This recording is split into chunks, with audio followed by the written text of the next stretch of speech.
होलिका पूजन करने की सरल विधि।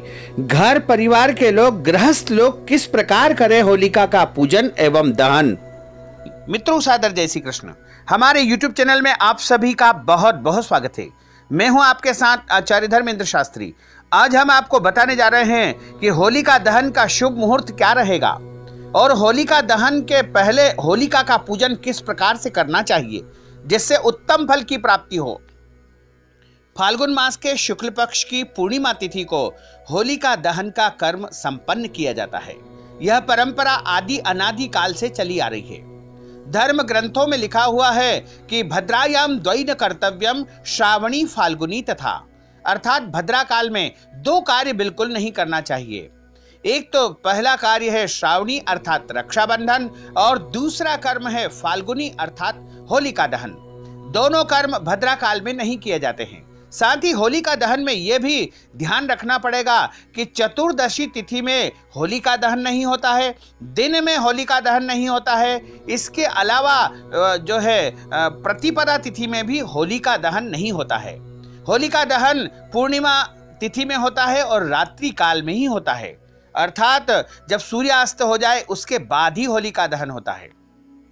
इस बार होलिका दहन 20 मार्च 2019 बुधवार के दिन होगा और बुधवार के दिन जो भद्रा का समय रहेगा वो रहेगा शाम को 8:36 तक भद्रा रहेगी।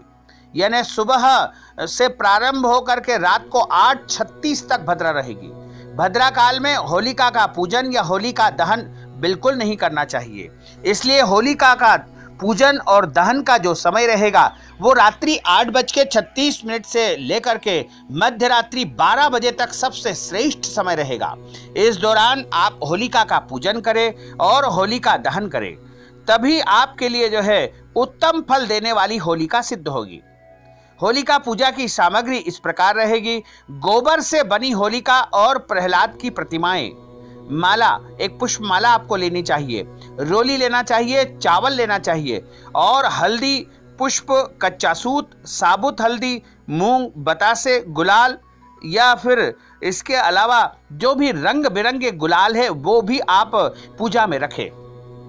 5 या 7 प्रकार के अनाज जैसे नए गेहूं और अन्य फसलों की बालियां, 1 लोटा जल और मीठे पकवान, मिठाइयाँ, फल इत्यादि सभी सामग्री एकत्रित करें।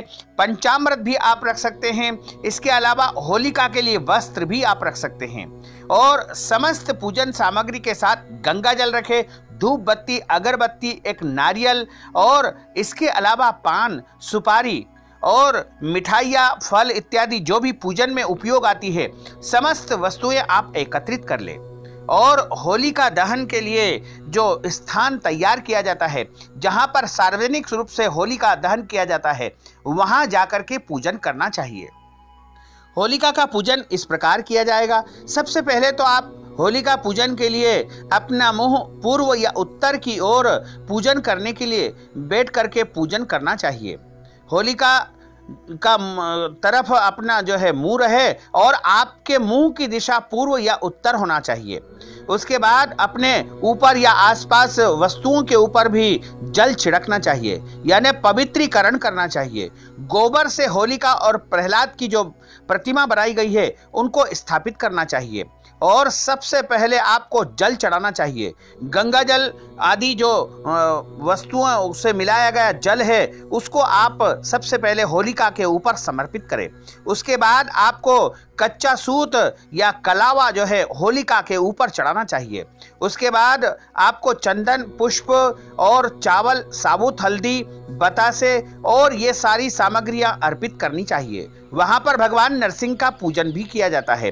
रोली मोली, चावल, बताशे और पुष्प अर्पित करके भगवान नरसिंह का भी पूजन करना चाहिए और सभी देवी देवताओं का स्मरण करके प्रहलाद के नाम से भी वहां पर पुष्प चढ़ाना चाहिए।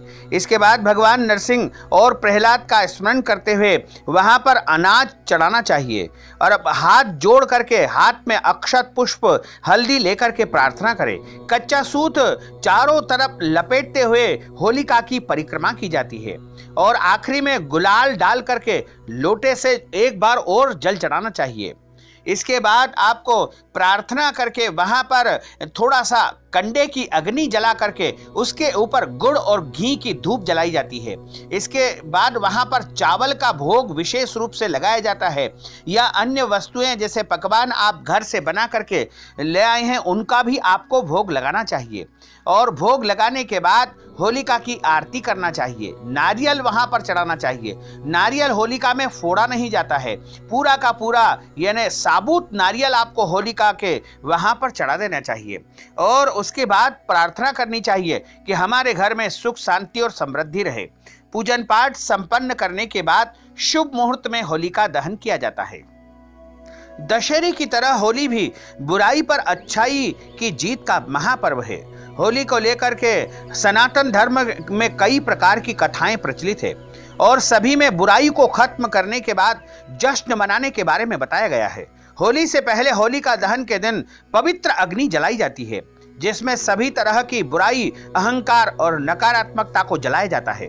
परिवारजनों और दोस्तों को रंग लगा करके होलिका दहन की शुभकामनाएं दी जाती है। साथ में नाच गाना होता है और स्वादिष्ट व्यंजन का जो है प्रसाद वितरण किया जाता है।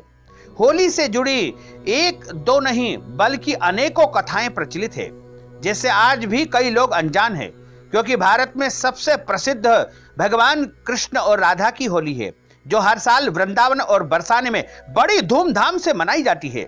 लेकिन राधा रानी और कृष्ण जी की होली के अलावा भी इस पर्व से जुड़ी कई कथाएं हैं। मुगलों के काल में भी होली का त्योहार मनाया जाता था। मुगल शासक शाहजहां होली को ईद ए गुलाबी या फिर आब ए पाशी के नाम से संबोधित किया करते थे। आब ए पाशी का मतलब है रंग बिरंगे फूलों की वर्षा। इस काल में फूलों से होली खेली जाती थी। होलिका दहन के संदर्भ में हमारे धर्म ग्रंथों में, पुराणों में कथा बताई गई है। उसके अनुसार हिमालय की पुत्री मां पार्वती ने शिव जी की तपस्या भंग करने की योजना बनाई। इसके लिए माता पार्वती जी ने कामदेव की सहायता ली। कामदेव ने प्रेम बाण चला करके भगवान शिव की तपस्या को भंग कर दिया।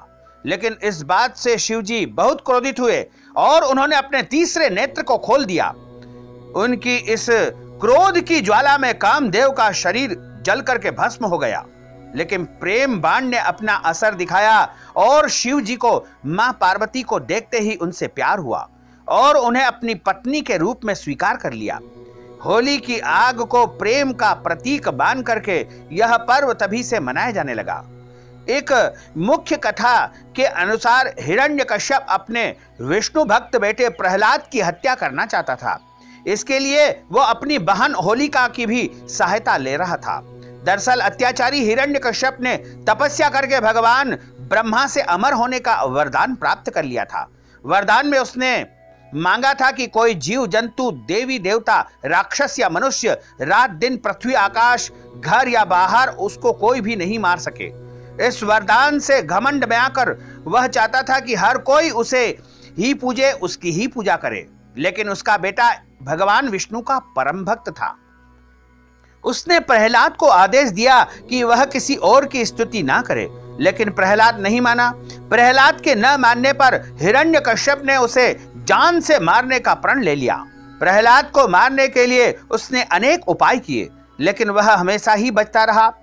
उसके बाद अग्नि से बचने का वरदान प्राप्त बहन होलिका के संग प्रहलाद को आग में जलाना चाहा, लेकिन इस बार भी बुराई पर अच्छाई की विजय हुई और प्रहलाद बच गए। लेकिन उसकी बुआ होलिका जल करके भस्म हो गई। तभी से होलिका का त्योहार मनाया जाने लगा। सनातन हिंदू धर्म में होली का सबसे प्रचलित जो कथा बताई गई है भगवान श्री कृष्ण और राधा रानी की है। इस कथा में राक्षसी पूतना एक सुंदर स्त्री का रूप धारण करके भगवान कृष्ण के पास आती है और उन्हें जहरीला दूध पिलाने का प्रयास करती है, लेकिन भगवान कृष्ण उसको मारने में सफल हो जाते हैं। पूतना का देह गायब हो जाता है और बाल कृष्ण को जीवित देख करके सभी गांव वाले खुशी की लहर से जो है दौड़ पड़ते हैं। फिर सब मिलकर के पूतना का पुतला बना करके और उसको प्रज्वलित करके उसे जलाते हैं। इस बुराई पर अच्छाई की जीत की खुशी में वहां पर धूमधाम से होलिका का त्योहार मनाया जाता है।